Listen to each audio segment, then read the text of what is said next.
What's up, guys? So this is my 2003 Lexus IS300. Just going to be doing, not really a quick, but I'm just going to be doing a build series on this car. Just a little bit of history on this car. So I bought it back in April 2020. It sat for about a year before I even touched the vehicle. I bought it with a rod knock and the head gasket was blown. So I haven't even driven this car, and I won't be, obviously, until it's done. So it'll be the first time I've even driven an IS300. I have an FC300, but obviously it's a different car. So we'll see how it goes. But it's going to be a daily driver. I'm looking for about, at first, for about 800 to the wheel horsepower. Probably be in about 750 range for a while, but here it is. So it's gonna do some videos on everything I'm doing, and hope you guys enjoy it.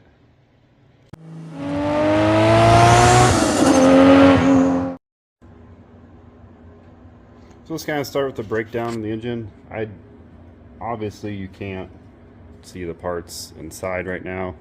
But when I had the engine bored out, 0.5 millimeters oversized, and then I had the pistons fitted, to the bore. I gapped the rings, but they are Wiseco HD pistons, which are supposed to handle up to 1200 horsepower, consistently. And I went with Manley Hbeam rods for the bottom end. Stock crank. I did ARP main studs, just keep that crank from having any issues. Let's see. Yeah, basically went through the entire engine. All new gaskets, obviously, so everything's fresh and shouldn't leak anything, but we all know how that goes. We'll see. Also did a bunch of head work on this thing, so we have BC 264 intake and exhaust cams. I also did the titanium retainers and the BC stage 2 valve springs. So the head should support, I should easily be able to get to a safe 8,000 RPM red line, which I intend on running. It's a 2JZ, why would you not? Let's see. So basically after the pistons were very, very close to 10.1 or 10-to-1 compression ratio. So with that being said, obviously I'm not going to be running 91 octane because you can get severe detonation with that. It's going to be a full E85 car. I am running a flex fuel sensor though, so if I happen to be not near an E85 station, I can just run whatever fuel, and my ECU Master EMU Black, which is what I'm going to be tuning with, will compensate for that. This harness is completely, so I built this harness from scratch. It is as wire tucked as I basically could get it, and it all, I think I ended up with about 30, or no, not 30, it was about 55 wires, which the factory harness has about, I think I counted like 70 or something. So I got it down pretty slim. I tried to keep everything tucked as much as I could. I think it turned out pretty good.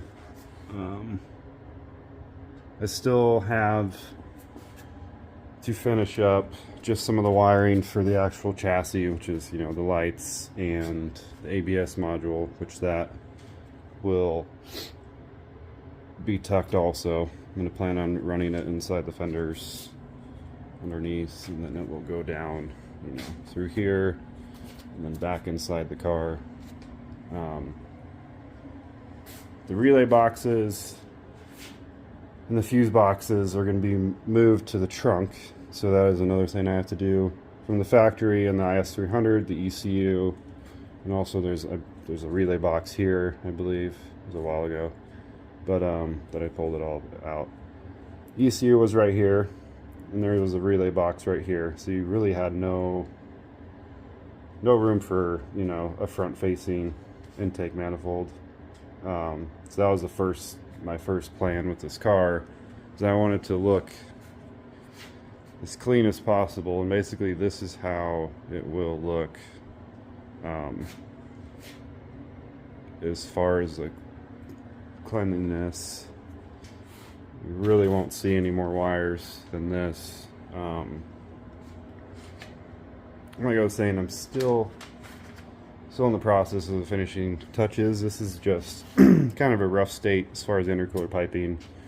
I got all the core stuff is all done, but it is not, you know, in its finished state.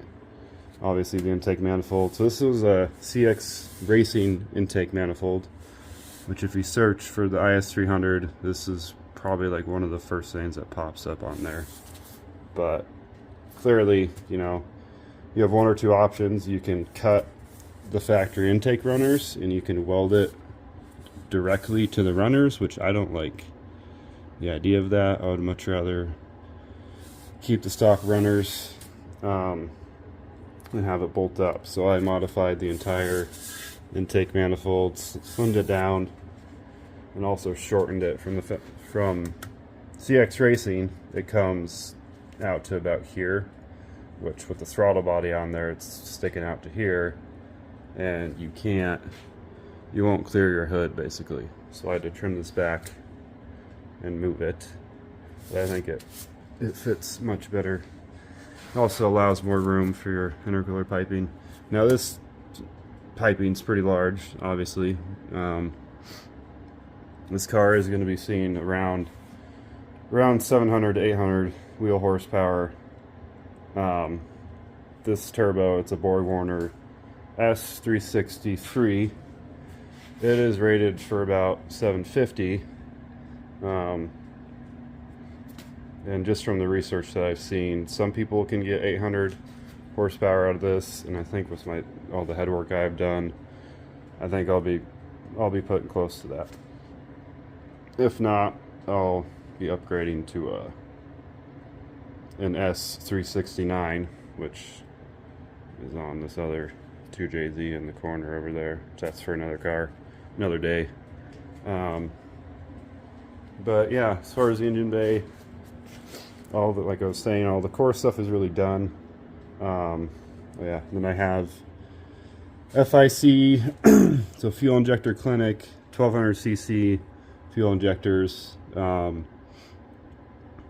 about a 90% duty cycle, I should be good to about 800 horsepower-ish. Which I went with the slightly smaller. I mean, they're still pretty large for an inline six, but I went to smaller injectors just for tuning reasons, really. So I'm going to be daily driving this car, so I don't want idle to be erratic, and I don't want it to be, you know, have flat spots in the tune because of injectors. So I thought, you know, I think this will be a good balance between get enough flow, and also I will be able to tune it rather easily. Still got to wrap up the fuel lines still. It's the next thing I'm doing, but that's for another video. Just kind of go around the car. Obviously brakes will be upgraded. I decided to go with the LS400 brakes, so I got to install those still. These are still the factory, which pretty small and pretty rusty right there. It's been sitting for a while. Let's see the inside. Right now I have the whole interior kind of ripped apart. So in the back, so I built a custom hanger for the fuel pumps. So there is two Walbro 485 liter per hour pumps inside of here. I use the factory hanger, and I modified it. As you can see, obviously it's not wired yet, but I have my direct terminals right to the pumps. I will still be using the connector, obviously, just for the fuel level sensor. You know, these cars have two because it's a saddle type tank, so you have to have two level sensors. And then it has a jet pump to feed from that tank over to here. When it sees that that side is a higher level, it will feed fuel over to this side. So I shouldn't have any problems with that. I did add a return line, once again, just for ease of tuning with my fuel pressure. From the factory, it is a deadhead pressure system, which those are harder to tune, so I got rid of that. Moving to the back, battery, relocated the battery. Got an AGM battery back here, so obviously all the gases and stuff, don't have to worry about that. You still do have to vent it out, but there's no leaking acid anywhere. Relay boxes that were in the front are going to be coming back here, so I have to route and extend the harnesses basically all the way to the back. So that'll be fun project, which that I'm gonna try to get as much as that in a different video also. Let's see, let's just go towards the front again. I do have a Tial MVR water-cooled wastegate down there. I don't know if you can see it, but she's down there. And see if we can see the screamer pipe down there. Basically, he's got a screamer pipe going down there, and it's going right to the ground there. Let's kind of get underneath here so you can see the wastegate a little better. So nice things about these wastegates is, like I was saying, they're water cooled, so these things can take some abuse and they won't seize up or have any boost issues. Last thing you want is boost spike. We got a spec stage 3 clutch. So that's an R154 transmission. I picked up that transmission a while ago. So originally I was going to use it for my SC300, which I have that outside right now, sitting in my shed. That's for a later date also. But originally that transmission was going to go in that car at the SC300, but I found this IS and it now went into here. But the clutch came with the transmission when I bought it from a guy for Craigslist. I actually had to pull the transmission at the guy's house because he hurt his leg or something, so he wasn't able to pull it out of the car. So I pulled it and he gave me the clutch for free. All around I paid $800 for that transmission. We'll see if it holds up. If not, I'll be upgrading it, but for now it'll be fine. We'll see how it holds up to, I think they're rated for about 600 foot-pounds of torque, which I'll be right at that pretty quick. So I'll probably be upgrading to a twin disc, but for now we'll just use that. I made, let's see, this oil catch can. It's a closed system, just because it is important that you have vacuum. The crankcase, you do not want pressure, because then you're going to blow out oil from all the seals. And a lot of people think that you should just vent it to atmosphere. Well, you get a bunch of issues when that happens. So I just went to closed system. Even added a little dipstick there so I can see the level. Which I got this from Racetronics. A lot of my fittings and stuff I bought from Racetronics. They have a lot of good stuff. A lot of high quality fittings and hoses.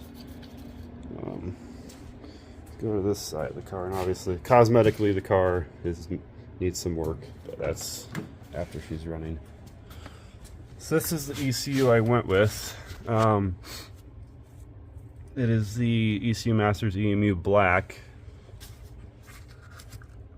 I like this ECU mainly just because you can mount this thing really anywhere, and as far as the features, I feel like it has way more than AEM does and Haltech and all those guys, and this is actually, it's about the same price as the AEM or Haltech. I think it was a little bit cheaper as I got it on like a Black Friday deal.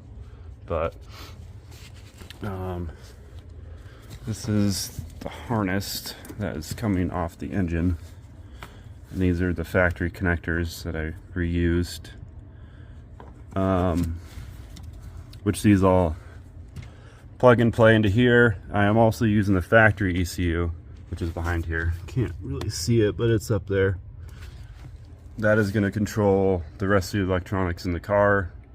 Lexus really likes to integrate their ECUs together. Obviously, I got the sticky dash, so this dash will be coming out. Not only for wiring, but to repaint it. Yeah, so with the factory ECU in, all my electronics still should work like factory. The only thing I've really removed from this car is the traction control. Obviously, because I went with a mechanical style throttle body. I almost did a drive-by wire, but I like the reliability of just the old school mechanical throttle body. Yeah, this is a Ross Machine Racing. I've heard good things about that throttle body. So yeah, it's pretty much it for this video. Just kind of an overview of the car. Like I said, this is going to be a daily driver for me. So everything that I'm doing, I'm making sure I won't have to touch anything again. Which, you know, we all know how that goes sometimes. But this isn't the first car I built. I built many different cars, so this one is one for me that I want to keep for a long time and enjoy. So I'm going to make it as reliable as I can, and I'm putting a lot of time into making sure that happens. It's also making it look, you know, super clean. Most IS300s, there's just shit everywhere, and this one, it's not the case with this one. So this one is definitely a unique build here. It's not like your other ones. So yeah, here it is. So that's it for this video. There is going to be more builds coming this year. This car is not the only one that's going to be on this channel. This is really just, I do a lot of OEM repairs, but I am going to be having some different vehicles that I'm going to be going through and adding some turbos and stuff on. But don't forget to hit the subscribe button and like the video, just so it can get out there to other people. Otherwise, it just kind of gets stagnant.